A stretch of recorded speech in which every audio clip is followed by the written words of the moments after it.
The alarm screamed through the bridge of the Horizon's Promise, and Captain Tayman felt his stomach drop. They were 3 weeks into their mapping mission, charting systems that no human had ever seen before, when the distress signal appeared on their screens. "Captain." "I'm picking up a ship," said Jiwoo from her station. The xenobiologist had pulled double duty as their sensor officer for this trip. "It's venting atmosphere. Multiple hull breaches. Life signs are fading fast." Tayman stood from his chair and walked to the main display. The ship was unlike anything in their database. It was elegant, with flowing lines that seemed more grown than built. But now it was dying, bleeding air and energy into the void. "Can we reach them?" he asked. "Yes, but Captain..." Jiwoo hesitated. "I'm sending a message to the Galactic Council as protocol requires. They need to authorize any first contact situation." Tayman nodded. Standard procedure. Humanity was still new to the galaxy. Barely 2 years since they'd developed faster-than-light travel. They had to follow the rules, prove they could be trusted. The response came back in 4 minutes. 4 minutes that felt like hours. "Negative on rescue authorization," the communications officer read aloud. "The vessel is identified as Velthran. Species status commercially compromised. Council policy prohibits resource expenditure on failed economic entities.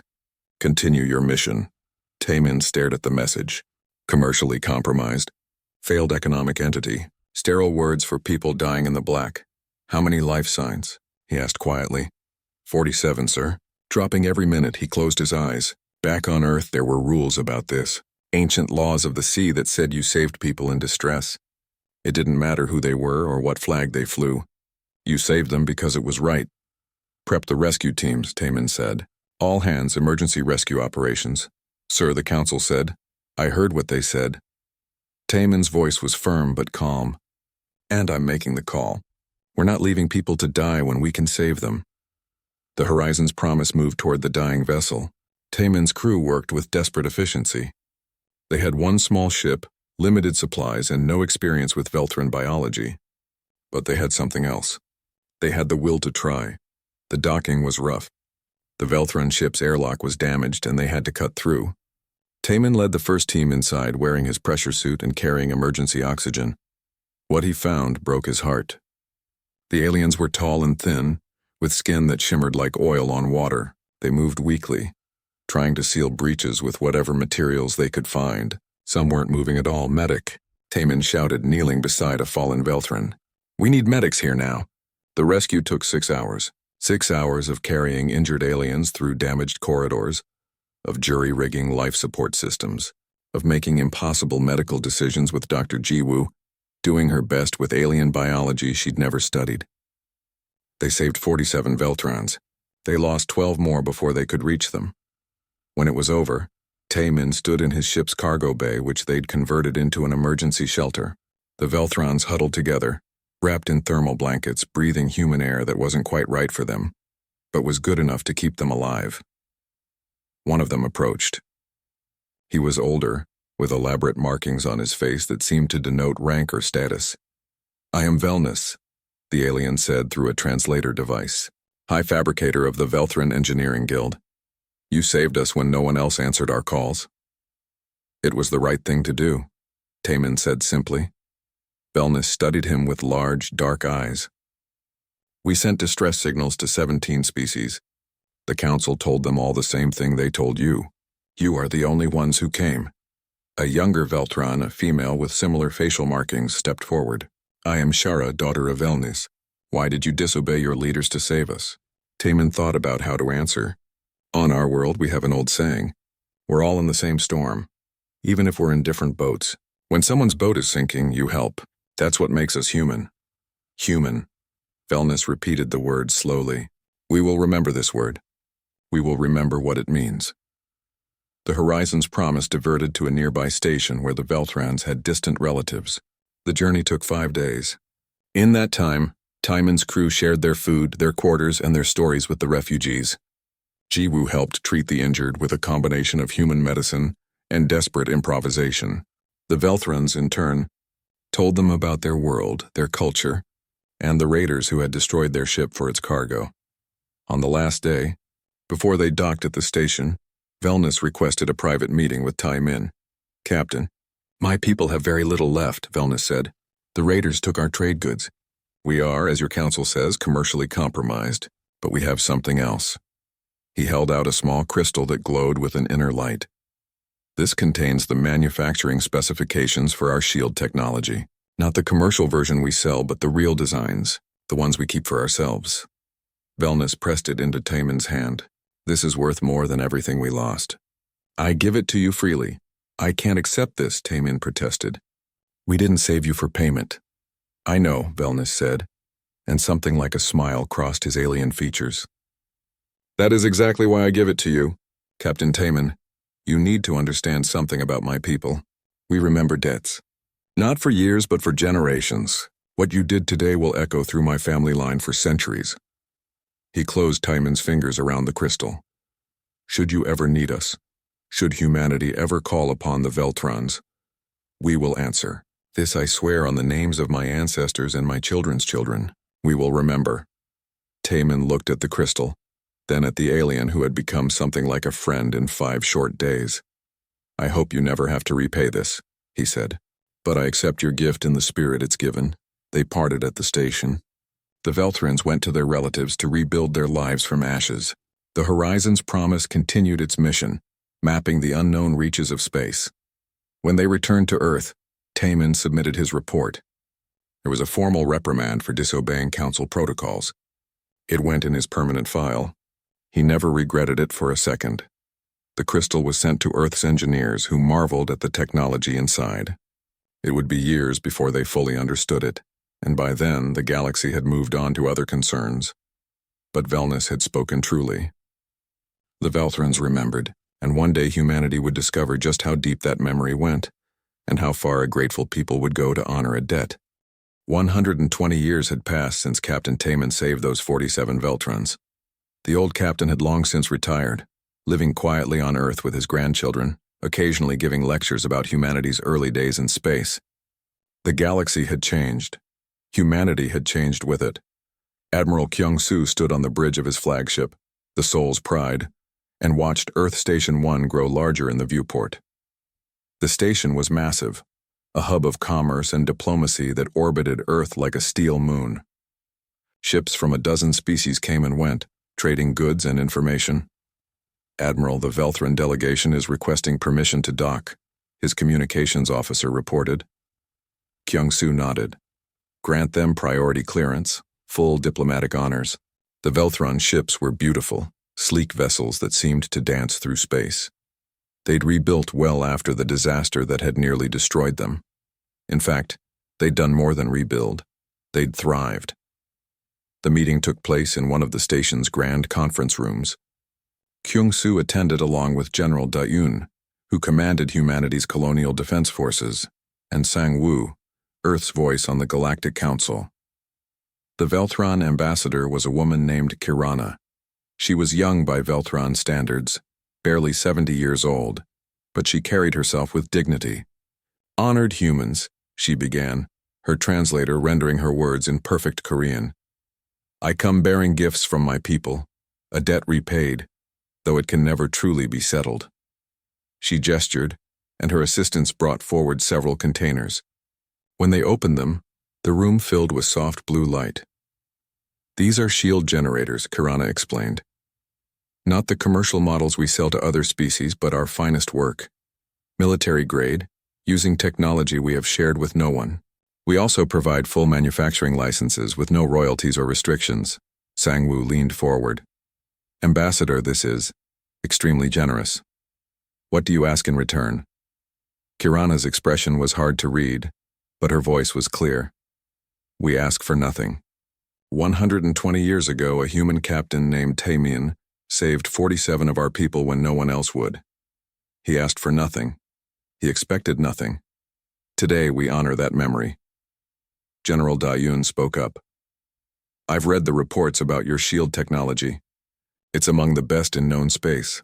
This gift could transform our defensive capabilities. That is our hope, Kirana said. Humanity has earned a reputation in the galaxy. You are known as the species that helps, even when it costs you. You ignore, Efficient calculations and save people that others deem not worth saving. We have seen this pattern repeat dozens of times since Captain Taiman's choice. She was right. Kyung-soo knew the stories. There was the colony ship that humanity had escorted through pirate-infested space, despite the council saying it wasn't their problem. The mining accident where human rescue teams had worked for 3 weeks straight to save trapped aliens from a species humanity had barely met. The medical supplies humanity shared during a plague, even though Earth's own stockpiles ran dangerously low. "We don't do it for rewards," Kyung-soo said quietly. "We know," Kirana replied. "That is why we give this freely. But Admiral, General, Counselor, you should know something. The Velthrons are not the only ones watching. Your actions have been noticed. Over the following months, the shield technology revolutionized human space. Engineers worked day and night to install the generators on ships and stations. The shields were remarkable, able to absorb incredible amounts of damage and regenerate quickly. But the technology was just the beginning. The Velthrons sent their best engineers to work alongside humans, teaching them the principles behind the designs. Friendships formed, trade agreements followed, but they were different from humanity's dealings with other species.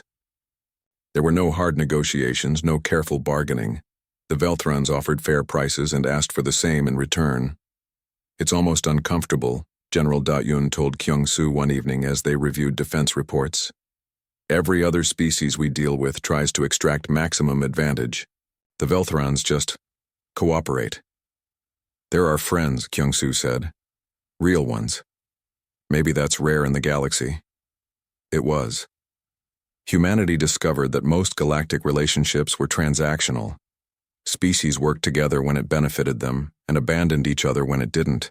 The concept of loyalty seemed alien to many of them, but not to the Velthrons.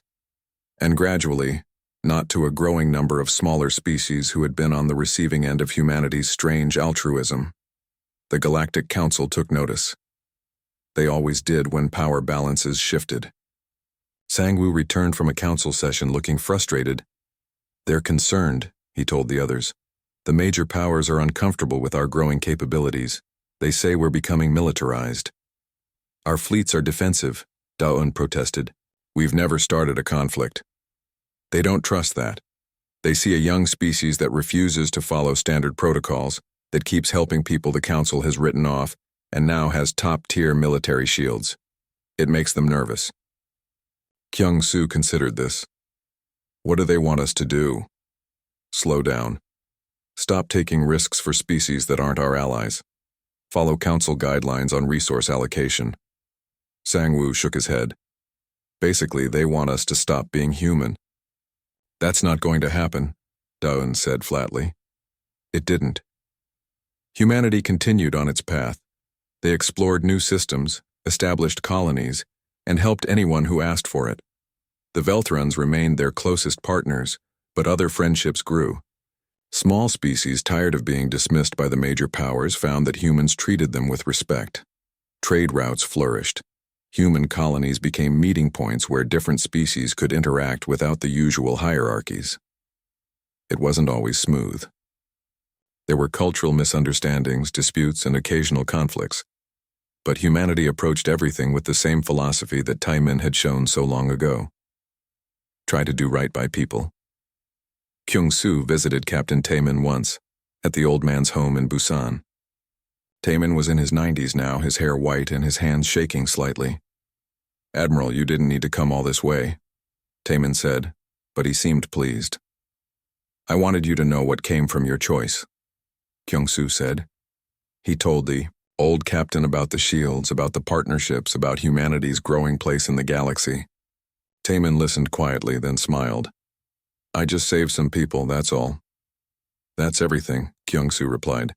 "You showed the galaxy who we are. Now they can't ignore us." "Be careful, Admiral," Taiman said, his expression growing serious. "The galaxy doesn't like it when small species become strong. They'll push back. When they do, remember why we do this. Not for power, not for advantage. We do it because it's right." Kyung-soo bowed deeply, a gesture of respect from one officer to another. "I'll remember, Captain, we all will." As he left, he looked back to see the old man sitting on his porch, looking up at the stars. Up there, humanity's ships sailed between worlds, protected by shields given freely by a grateful species. Partnerships, built on something more than contracts and calculations, were taking root. The galaxy had noticed humanity. Some species saw them as naive. Others saw them as valuable allies. A few saw them as threats to the established order. None of them truly understood yet what it meant when humanity called you friend. None of them realized what humanity would do when those friends were threatened, but they would learn. The galaxy always learned eventually. The war came from beyond the rim, from the dark spaces between galactic arms where civilizations grew strange and hungry. Fleet Marshal Bora watched the tactical display with cold eyes as red markers spread across the map like a plague. Each marker represented a world under attack by the Krithak Dominion. Each one was home to billions of lives. How many systems have they taken? She asked. 47 in the last 3 months, her intelligence officer replied. They're not occupying. They're consuming. Taking resources, destroying infrastructure, moving on. President Jinho stood beside her, his face gray with stress. What does the council say? The major powers are fortifying their borders. They've written off the outer sectors. Too expensive to defend. Bora felt rage burning in her chest, but she kept her voice level. And the species being abandoned? What are they supposed to do? Die, apparently, Jinho said bitterly. The council is already discussing peace terms. They'll offer the Dominion everything in the outer sectors in exchange for leaving the core worlds alone. The Krethak had appeared without warning 6 months ago. Their ships were massive and powerful, their weapons capable of cracking planet crusts. But worse than their technology was their method. They didn't want territory or treaties. They wanted everything. Resources, technology, genetic material. They took what they wanted and left ruins behind. Dozens of civilizations had fallen. Some fought and were destroyed. Others surrendered and were destroyed anyway. The Dominion didn't take prisoners or accept surrender. They simply took Commander Hyunwoo entered the command center, his uniform still marked with carbon scoring from a recent battle. Marshal, we held the Daehan system, but barely. We need reinforcements if they come back. You'll get them, Bora promised. How many civilian ships did we evacuate? All of them. 30,000 colonists plus refugees from 3 nearby systems. Hyunwoo's expression was grim. The council sent us a message asking why we're wasting resources on non-human civilians. What did you tell them? I told them it's what we do. Bora allowed herself a small smile. This was her fleet. These were her people. They understood. The emergency session of the Galactic Council was chaos. Representatives shouted at each other in a dozen languages while translators struggled to keep up. The major powers wanted surrender. The smaller species begged for help that wasn't coming. Sang-woo, still humanity's representative after all these years, sat quietly through most of it. But when the vote came to cede the outer sectors to the Dominion, he stood. Earth votes no, he said clearly. The chamber went silent. You can't vote no, one of the major power representatives sputtered. This is a mathematical certainty. We cannot win against the Dominion. The cost would be too high. Then the cost is too high, Sang-woo replied. But humanity will not vote to abandon billions of people to save ourselves. You're being emotional and irrational. Perhaps. But we're also being human. Sang-woo looked around the chamber. We've listened to your calculations for 3 hours. You've determined that these people aren't worth saving, that their worlds are acceptable losses. You've probably already calculated how to profit from whatever comes next. He let the words hang in the air. Humanity remembers when we were considered expendable, when the council told Captain Taemin not to save 47 Veltron refugees because they weren't economically viable. We saved them anyway, and today those same Veltron stand with us as our closest allies. Maybe if you spent less time calculating costs and more time doing what's right, you'd understand why. The vote passed anyway. The council formally ceded the outer sectors, including dozens of inhabited worlds. The species living there were informed that they were on their own. Among those systems was Velthra Prime, the Velthran homeworld. The message came directly to Earth, bypassing council channels entirely. It was marked with ancient protocol codes, ones that dated back to a promise made on a dying ship 170 years ago. Bo-Ra played the message in the war room. The Velthran High Council appeared, their faces showing the strain of the last months. People of Earth, we invoke the debt, not the shields or the technology we gave you. The first debt. The one that needs no repayment but which we ask you to honor anyway. The speaker was an old Veltron with familiar facial markings. Bora checked the records. Felnus II, grandson of the high fabricator that Taman had saved. The Dominion comes for our world. The Council has voted to surrender us, to purchase peace with our lives. We do not ask this lightly. We know the cost. But we ask for what you once gave freely to 47 refugees. We ask for a chance to survive. The message ended. The war room was silent. President Jin Ho called an emergency session. Every military commander, every admiral, every general in human space attended via hologram. The room glowed with blue projections of serious faces. Let's hear the reality, Jin Ho said. Can we win? Bora brought up the tactical displays. The Krithak have 8 times our fleet strength. Their weapons are more advanced. They have momentum and resources from 47 conquered systems. If we commit to defending Veltra, we'll be fighting the largest military force in known space. And our chances? Mathematically. Low, very low, General Daun spoke up. The Council will condemn us. The major powers might even turn hostile. We'll be alone. What about our other allies? Someone asked. Most of them have already been hit by the Dominion. They're barely surviving. We can't expect help. Jin Ho looked around the room at all the holograms, all the faces of people who had sworn to protect humanity. I need a vote. Do we answer the Velthran call? There was a ping of an incoming connection. The display showed an old man in a wheelchair. Captain Taman. Ancient now, his body frail but his eyes still sharp. Mr. President. Taman's voice was soft, but it carried through the chamber. If I may. Of course, Captain. You're all thinking about the cost. I can see it on your faces. You're doing the math, weighing lives and resources and political consequences. The old man smiled. I did the same thing 170 years ago. The Council told me not to save those 47 people, that they weren't worth the cost. He paused, gathering strength. But here's what I learned. The cost is irrelevant. We don't save people because we can afford to. We save them because it's right. Because that's what makes us human. If we stop doing that because the price gets too high, then what's the point of all this? What's the point of building fleets and colonies and a civilization if we won't use them to help people who need us? Taman looked directly into the camera. The Velthrons remember what we did. They're asking us to remember who we are. I say we answer them. I say we show the galaxy what happens when you threaten someone humanity has called friend.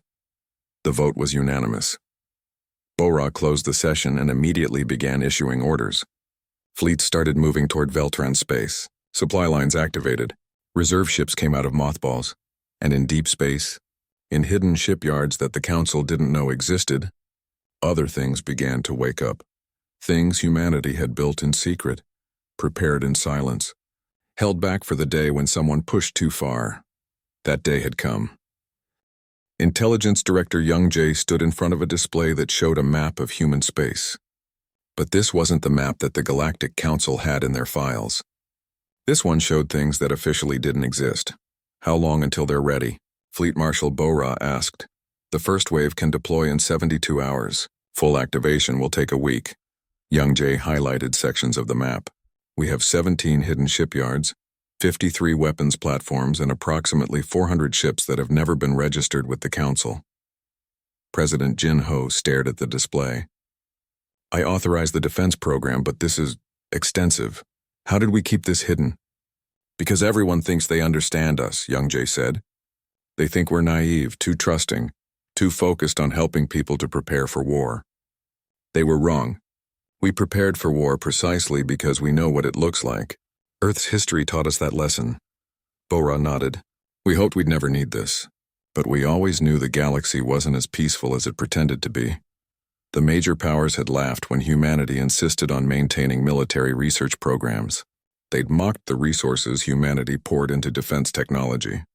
After all, the galaxy was stable, the Council kept peace, and wars were small, contained affairs. But humanity remembered their own bloody history. They remembered world wars, nuclear weapons, and the near extinction of their species. They'd learned to hope for peace but prepare for the worst. What exactly are we activating? Jin Ho asked. Young Jae pulled up specifications. Everything we couldn't build openly. Kinetic kill satellites using relativistic projectiles, swarm drone carriers, AI-assisted targeting networks, antimatter torpedoes, stealth ships, electronic warfare platforms. He paused. And a few things the Council specifically banned. Show me those. The next set of files made Jinho pale. These are war crimes by Council standards. War crimes against other Council species, Bora corrected. The Krithak aren't Council members. They don't follow any rules. Neither will we. Admiral Sujin entered the room. She commanded humanity's stealth carrier group, ships so classified that most of the human military didn't know they existed. Marshal, my fleet is ready, Sujin reported. 20 stealth carriers fully loaded. The Krithak won't see us coming. Good. You'll lead the first strike. Bora pulled up the Velthran system. We need to buy time for the main fleet to arrive. Young Jay activated the Black Sun protocol.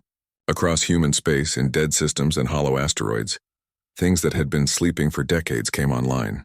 Weapons that humanity had sworn they'd moved beyond. Things they'd built hoping never to use. We're now ready. The message went out to all Velthran channels, broadcast openly so everyone could hear. This is Fleet Marshal Bora of the Human Space Forces. Evacuation is unnecessary. Hold your world. We're coming. The Galactic Council's response was immediate and furious. They demanded humanity stand down. The major powers sent dire warnings about the consequences of destabilizing the situation. Bora's response was equally brief. Our allies asked for help. We're helping. Commander Hyunwoo stood on the bridge of the unyielding Dawn, the newest human dreadnought. Around him, the largest fleet humanity had ever assembled, prepared for battle. Every ship, every weapon, every soldier humanity could muster was either here or heading toward Velthran space. Crew, Hyunwoo's voice carried through the ship. We're about to do something that most species would call impossible. We're going to fight an enemy that outnumbers us 8-1, an enemy that has conquered dozens of worlds. The Council has already written us off. He paused, looking around at his bridge crew. They were young, most of them. They'd grown up in a galaxy that seemed peaceful. But here's what the Council doesn't understand about humanity. We don't calculate acceptable losses. We don't abandon our friends because the math says we should. 170 years ago, Captain Taemin saved 47 people when everyone said they weren't worth saving. Today we save 47 billion for the same reason. He stood straighter. We're human. And when someone threatens our friends, they learn what that really means. The fleet jumped into faster than light. Behind them, hidden weapons platforms activated. Swarm drones launched from asteroid bases. Stealth ships phased out of existence, invisible to normal sensors. Humanity had been in the galaxy for less than 2 centuries. Everyone thought they understood these naive newcomers who cared too much and calculated too little.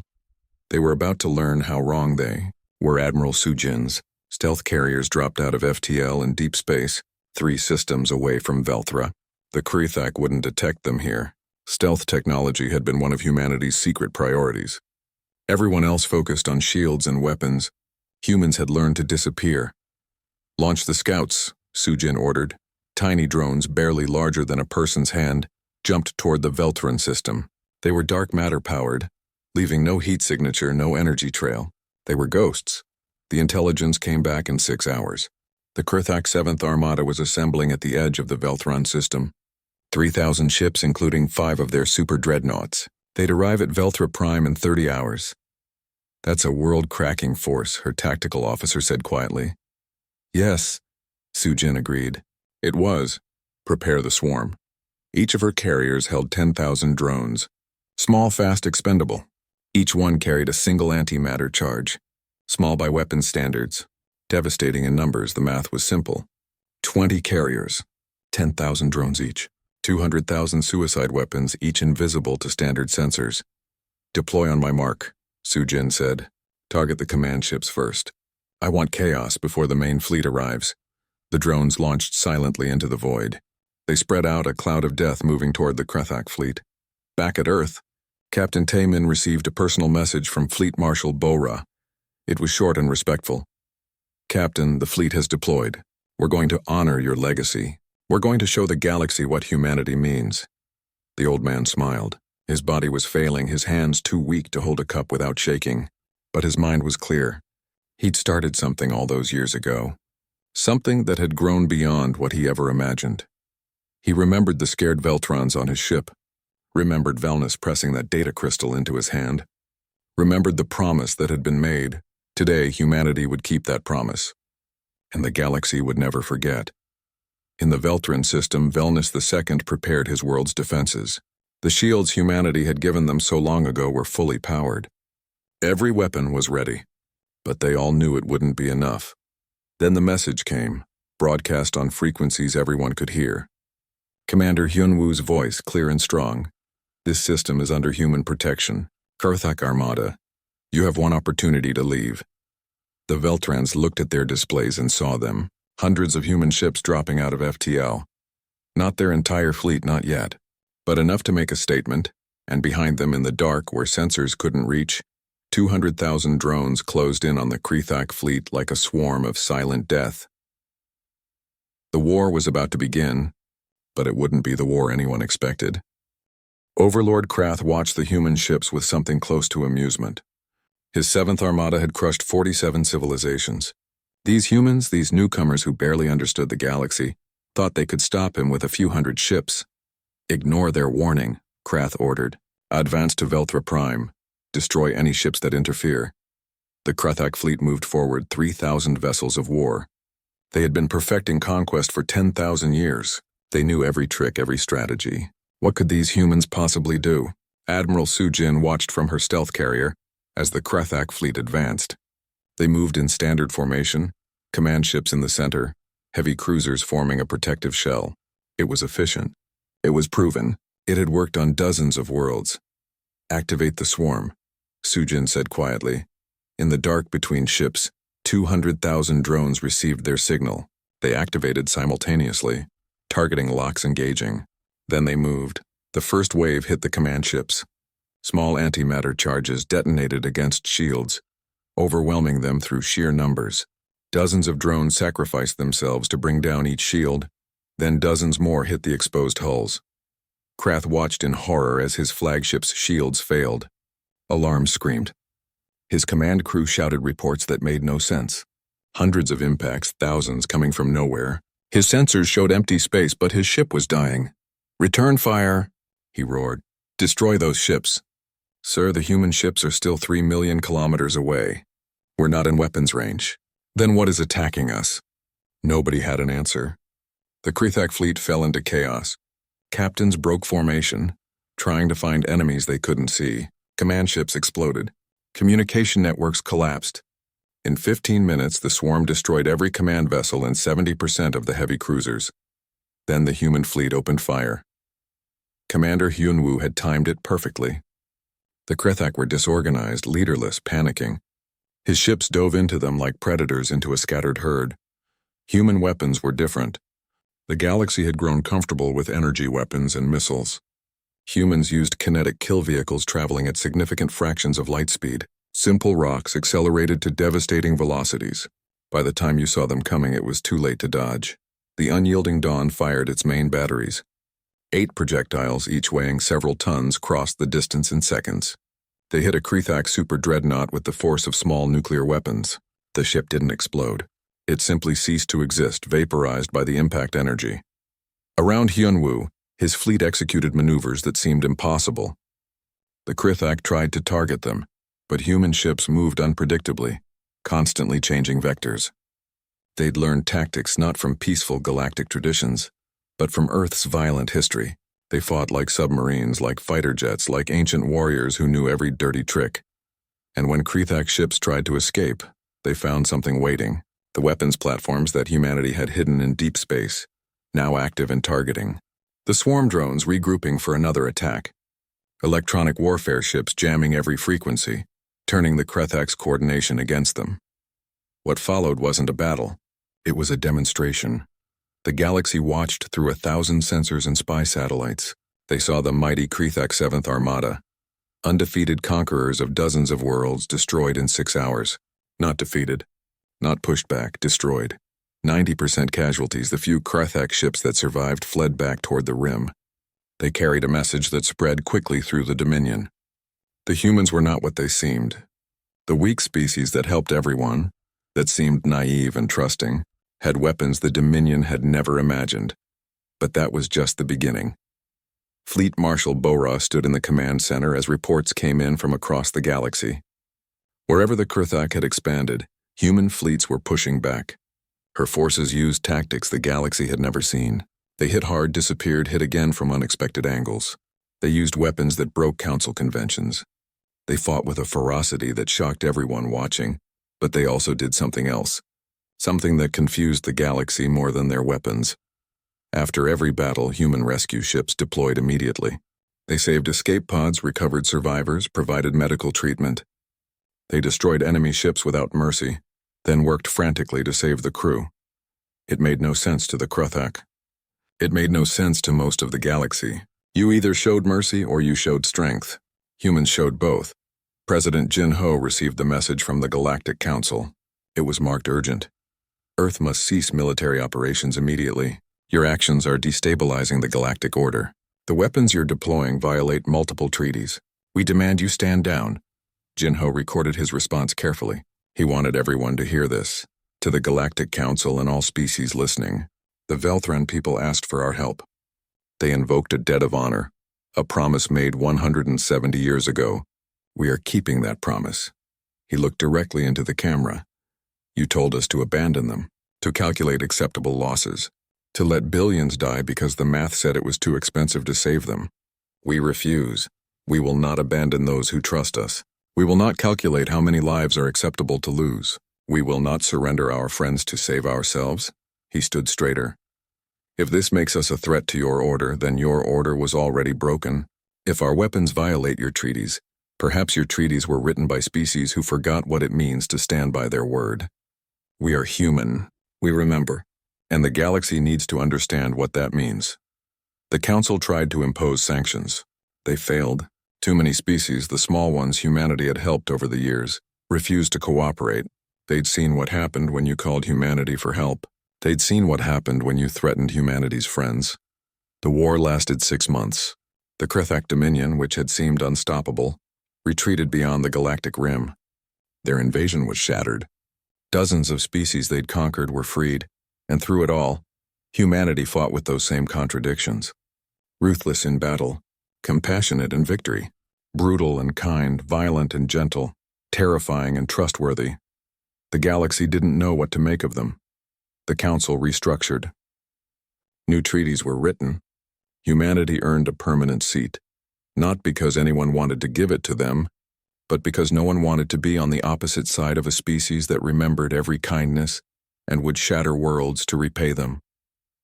Captain Tai Min lay in his bed in Busan, his body failing at last. He was 192 years old, far beyond what anyone expected. But he'd held on to see this day. The hologram appeared above his bed. Velnus II, grandson of the man Tai Min had saved so long ago. Captain, Velnus said softly, the debt is paid. Our world stands. Our people are safe. Humanity has given us more than we could ever repay. Tai Min smiled. His voice was barely a whisper. There was never a debt. We saved your grandfather because it was right. We saved you for the same reason, I know. That's what makes humanity special. Velnus bowed deeply. We are honored to call you friend. The hologram showed Velthra Prime. The sky was clear. Children played in gardens. Life continued, unburdened by the shadow of conquest. Tell your children, Tai Min whispered. Tell them that humanity never needed payment. We needed only to know we did right. His eyes closed. His breathing slowed. Around him, his family gathered, holding his hands, saying goodbye. In space above Earth, every human ship turned on their lights. Thousands of vessels, from tiny scouts to massive dreadnoughts, illuminating the void. A tribute to the man who had shown them the way. Across human space, the fleet stood down. The weapons were stored but not destroyed. The hidden shipyards went quiet but remained ready. Humanity returned to exploration, to building, to helping whoever asked. But the galaxy remembered. They remembered the Krithak invasion and its sudden, violent end. They remembered human ships appearing wherever their friends were threatened. They remembered that humanity had been building weapons in secret for decades, preparing for war while pursuing peace. They remembered that when humanity called you friend, they meant it, and nothing in the galaxy would stop them from keeping that promise. The smaller species stopped feeling quite so small. They knew that if they called, humanity would answer. The major powers became more careful with their calculations. They'd learned that some species didn't respect mathematical certainties about acceptable losses. And somewhere beyond the galactic rim, the Krithak told their young about the species that looked weak but fought like demons, the species that showed mercy while showing no quarter, the species that remembered a single act of kindness and repaid it by breaking an empire. Years later, a young human named Ji-Wan entered the academy. She'd grown up hearing stories about Captain Taemin and the Velthron refugees. On her first day, her instructor asked why she wanted to serve. To help people, Ji-Wan said simply. What if it costs too much? What if the math says it's not worth it? Ji-Wan thought about 47 refugees saved on a dying ship. She thought about 47 billion people protected because humanity refused to calculate the cost of doing right. Then the math is wrong, she said. The instructor smiled. Welcome to the fleet. Above Earth, the ships continued their eternal patrol.